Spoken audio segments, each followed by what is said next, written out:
Hello, namaskar, everybody. Today I'm going to talk about notion of awareness and how there is one constant in your life, and that is this constant of awareness.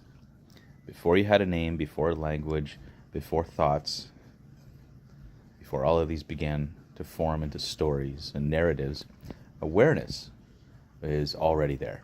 So look really closely at this right now. There are sensations in the body, maybe sounds in the room or wherever your environment, thoughts moving across the mind, emotions rising and settling. All of it appears within something, right? That something is not a thing. It's not located in time or space, but everything arises within it. That is awareness.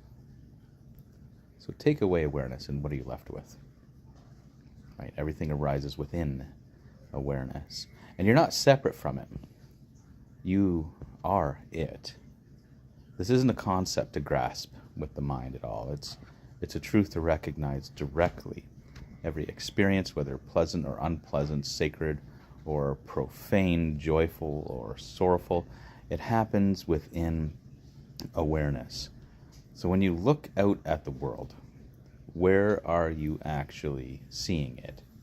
You can say out there, but really everything you call out there is perceived within yourself. It's, right? Not behind your eyes, but in the field of knowing, awareness, which has no edges. Like the sky appears in it, your breath happens in it, thoughts arise and fall in it. Awareness is the open field in which everything happens. And here's the heart of it. Awareness resting in awareness is your natural state.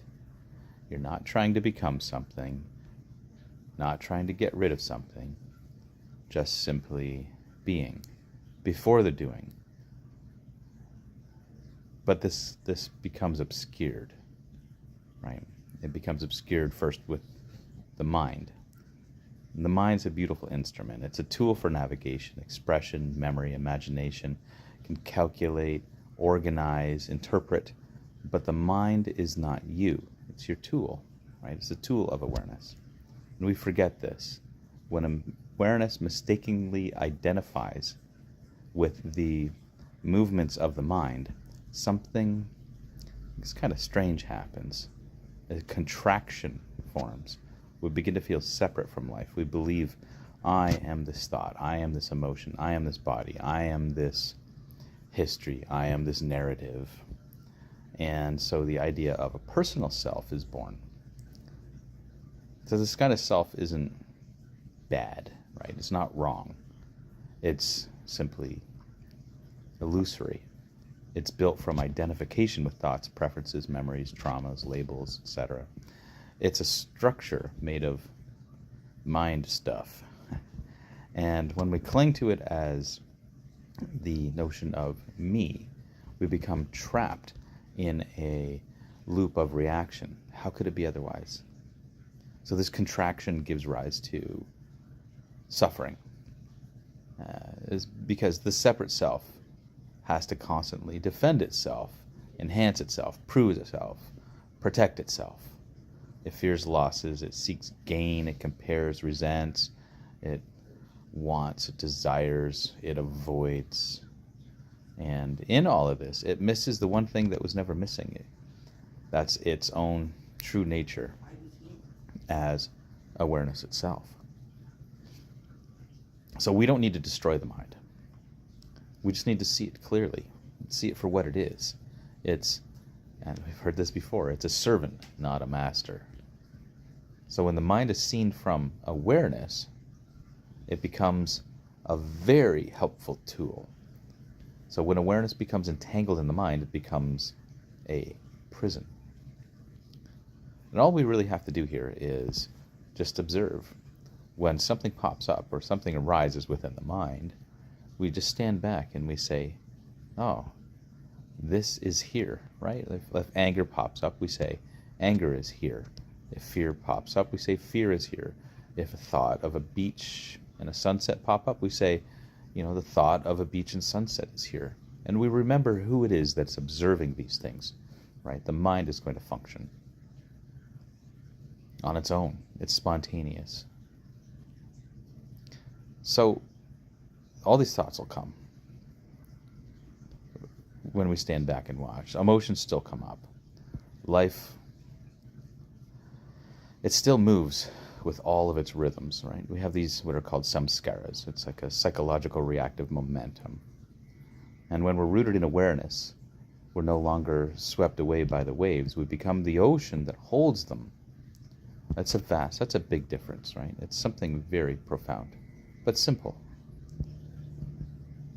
So what does this mean? Awareness, resting in awareness. And this is something I like to, that helps me feel grounded. Awareness, resting in awareness, for the sake of awareness.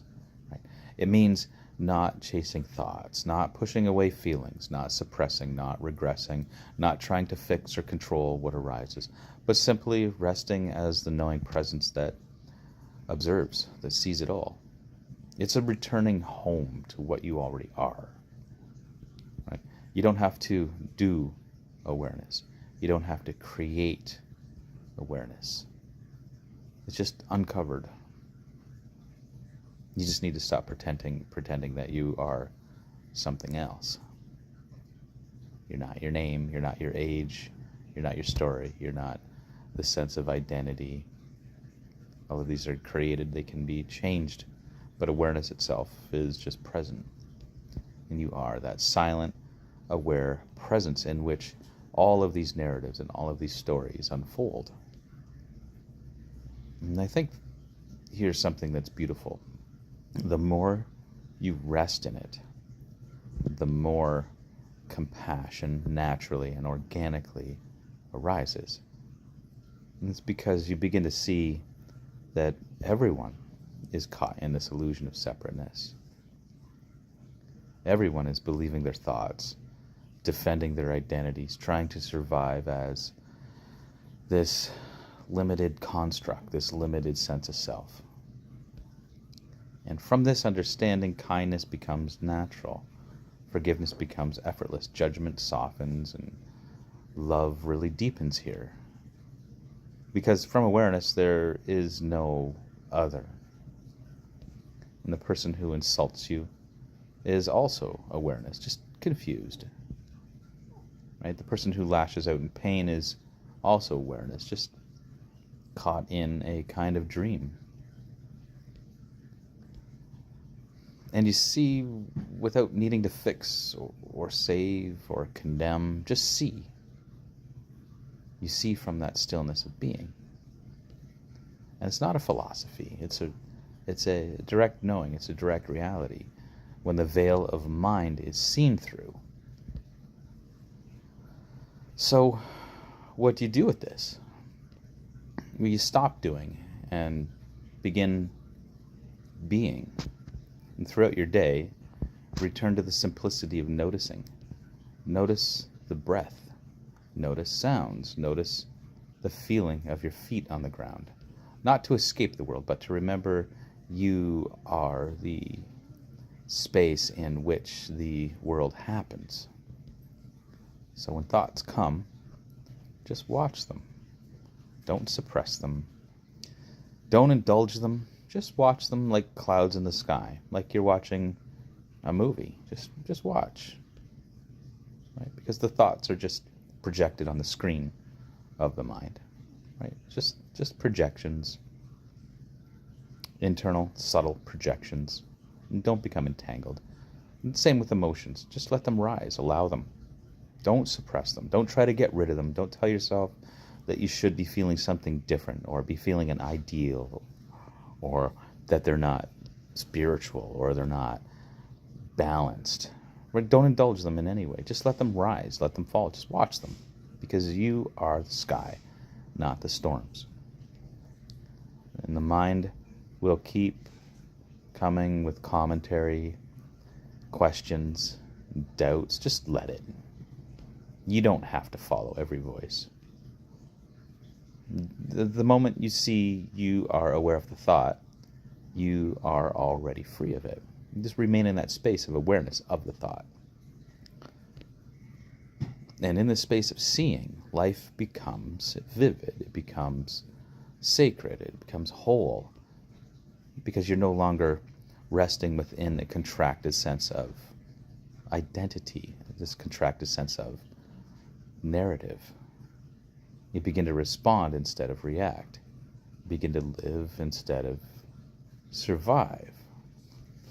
And it's not a distant goal, it's available right now. And there's no path to awareness, because you are awareness. There's not a path to what you already are. It's just recognizing.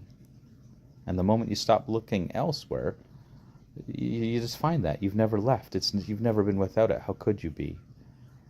This is the whole conundrum of seeking. This notion of seeking that which you already are. It's finding the personal and subjective way to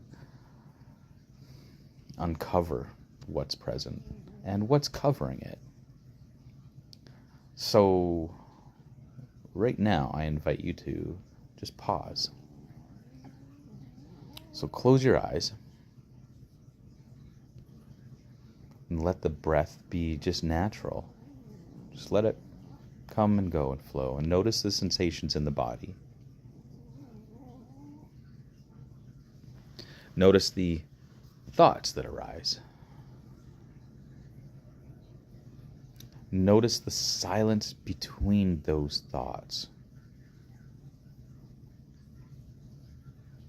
And notice the awareness that knows all of it.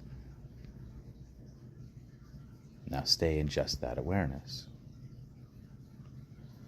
You are not separate from that awareness. You are that. Hum so. You are that. So rest here. Not as a practice, right? But just kind of as a return. Like when you come home and you're comfortable and you say, I'm finally here. It's been a long travel, but now I'm in the space which is mine. And that's awareness. That's your resting space. So do this again and again, because life continues to move, and just return to that knowing of awareness. And eventually it's not even a return, it's just where you are. It's where you abide. It's what always has been. Just been confusing for a while. Awareness, resting in awareness for the sake of awareness. No division, no effort. Just a simple presence. And that is your birthright. That is your original nature. And from here, you can live fully, love fully, and serve fully. Not because you have to. It's because it flows naturally from who you are.